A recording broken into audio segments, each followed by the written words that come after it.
السلام علیکم ویورز، کیسے ہو آپ سب؟ امید کرتی ہوں آپ لوگ ٹھیک ہوں گے۔ ویڈیو کو آخر تک لازمی دیکھیں۔ ویڈیو پسند آئے تو لائک، شیئر اور کمنٹس میں بھی ضرور بتائیں۔ تو چلیے ویڈیو کو شروع کرتے ہیں۔ تم اتنے یقین سے کیسے سوچ سکتے ہو کہ تمہاری دعا قبول نہیں ہوگی؟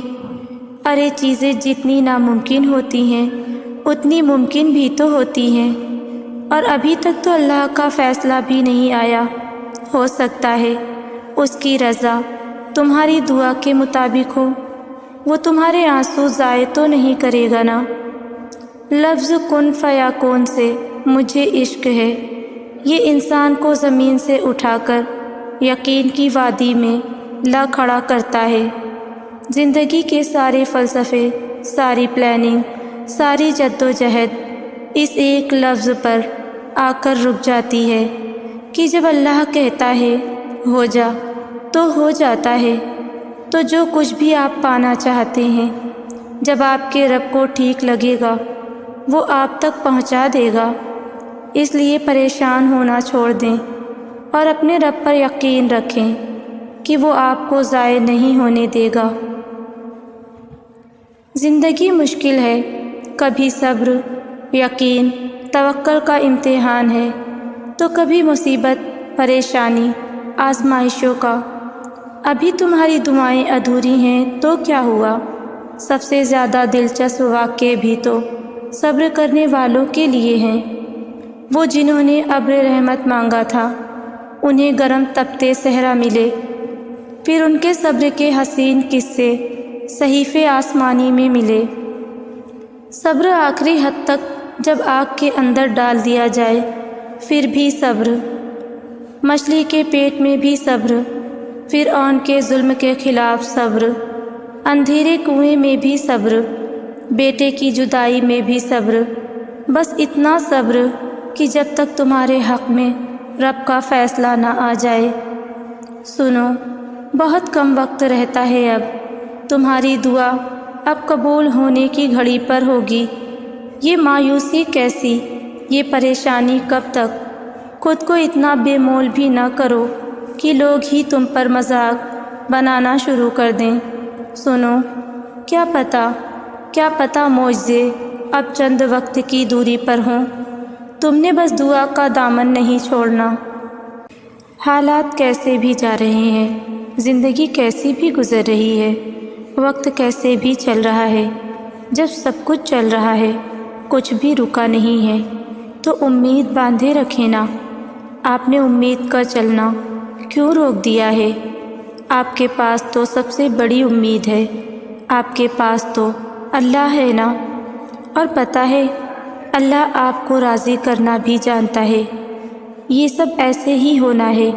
یہ طوفان سے گزرتا قافلہ چلتے چلتے جب اپنی منزل پر پہنچ جائے گا تب آپ راضی ہو جائیں گے، کیونکہ اللہ تعالیٰ نے ہمیں تو یہی بتایا ہے کہ عنقریب تمہارا رب تمہیں اتنا دے گا کہ تم راضی ہو جاؤ گے۔ دعا میں ایک الگ ہی تاثیر ہے، اسی لیے تو اسے عین عبادت کہا گیا ہے۔ دعا کرنے والے کا دل نرم کر دیا جاتا ہے۔ جب ہم دعا کے لیے ہاتھ اٹھاتے ہیں تو ہمارے دل میں یقین اور ایمان کا اضافہ کیا جاتا ہے۔ دعا کرنا مالک کے سامنے بندے کی بے بسی کا اعتراف ہے۔ اس سے خوبصورت اور کیا ہے کہ جب گناہ گار بندے کو تمام دروازے بند ملتے ہیں تو اس میں ایسی کون سی چیز ہے جو اسے رب کا در کھٹکھٹانے پر مجبور کرتی ہے؟ وہ ہے ایمان، رب کے بادشاہ ہونے کا یقین، اور پھر یہی کامل یقین تو ہے جو اللہ کو پسند آ جاتا ہے۔ طلب دے کر وہ بندے کو دعا کا راستہ دکھاتا ہے اور پھر دعا کے راستے سے اپنے مزید قریب کر لیتا ہے۔ پھر دعاؤں میں اضافہ ہونے لگتا ہے۔ دعاؤں میں جہاں بس دنیا کو مانگا جاتا تھا وہاں بندہ سب سے پہلے اللہ کو مانگنے لگتا ہے۔ آہستہ آہستہ دل کی کیفیت کو بدل دیا جاتا ہے۔ جب انسان روز اپنے خالق سے گفتگو کرتا ہے تو اس گفتگو کا جواب اس کے کلام میں ڈھونڈنے لگتا ہے، پھر نمازوں میں سکون ملنے لگتا ہے، دنیا کے رنگ بندے سے اترنے لگتے ہیں، اس پر اللہ کی محبت کا رنگ چڑھنے لگتا ہے۔ دعا میں دنیا بھی مانگی جائے تب بھی اس عبادت میں اتنی برکت ہے کہ یہ ہدایت کے راستے تک لے جاتی ہے، اور جب بندہ اپنے رب کی طرف سے صراط مستقیم پا لیتا ہے تب اس کی ہر خواہش پوری کر دی جاتی ہے، کیونکہ رب العالمین کے در سے کوئی سوالی محروم نہیں جاتا۔ تم دیکھنا اللہ کی مدد آئے گی، وہ ایسی مدد کرے گا کہ تم گمان بھی نہیں کر سکتے، وہ تمہیں ایسے تھام لے گا کہ تم شکر کرتے نہیں تھکو گے، وہ تم پر اپنا ایسا فضل کا نظام چلائے گا کہ تم سر بسجود ہو جاؤ گے، پھر تم سمجھ جاؤ گے کہ جب وہ عطا کے دروازے کھولتا ہے تو بے حساب دیتا ہے، اس کے ایک حکم سے ناممکن ممکن بن جاتا ہے، اور جسے وہ بلند کرے اسے کون پست کر سکتا ہے؟ وہی تو ہے جو سارے خساروں کو نفع میں بدلنے پر قادر ہے۔ یوسف علیہ السلام کے کھو جانے کے بعد یعقوب علیہ السلام نے لوگوں کے سامنے اپنے غم کی تشہیر نہیں کی تھی، بلکہ فرمایا تھا، میں اپنی پریشانی اور غم کی فریاد اللہ کے سوا کسی سے نہیں کرتا، اور اللہ سے جیسا کہ میں واقف ہوں تم نہیں جانتے۔ اپنا غم اپنا دکھ صرف اپنے رب کو بتائیں، اسی سے فریاد کریں، ایک وہی تو ہے جو ہر دعا کو سنتا ہے اور پھر دل کو اطمینان سے بھر دیتا ہے۔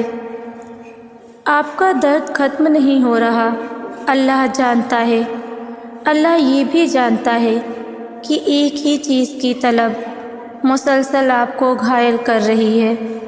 آپ کی خاموشی کے پیچھے کے صبر سے اللہ خوب واقف ہے۔ درد بھری راتوں میں تڑپتا ہوا بھی بس اللہ ہی نے آپ کو دیکھا ہے، تو کیا آپ کے لیے اتنا کافی نہیں کہ اللہ فرماتا ہے، صبر کرو میں تمہارے ساتھ ہوں۔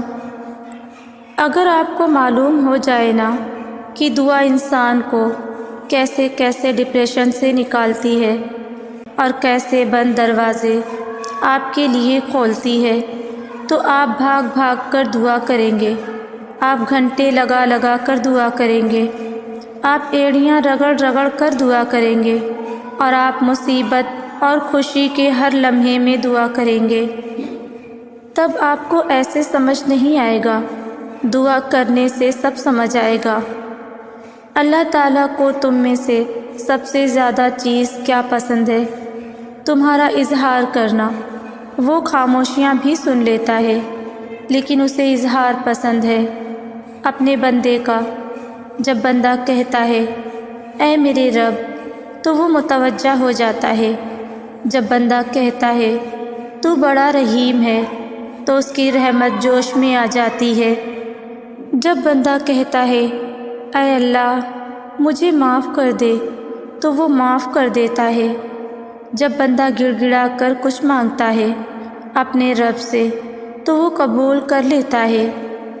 وہ صرف یہ چاہتا ہے تم اس کے پاس آؤ اور یقین کرو، اللہ نے تمہیں تمہاری چاہت تک لے جانے کے ذریعے پہلے سے بنا رکھے ہیں، مگر وہ چاہتا ہے تم خود ان تک آؤ تاکہ تم یقین رکھنا سیکھ سکو اور صبر سے تمہاری آشنائی ہو۔ جو نصیب میں لکھا ہے وہ ہر حال میں ہر قیمت پر مل کر رہنا ہے۔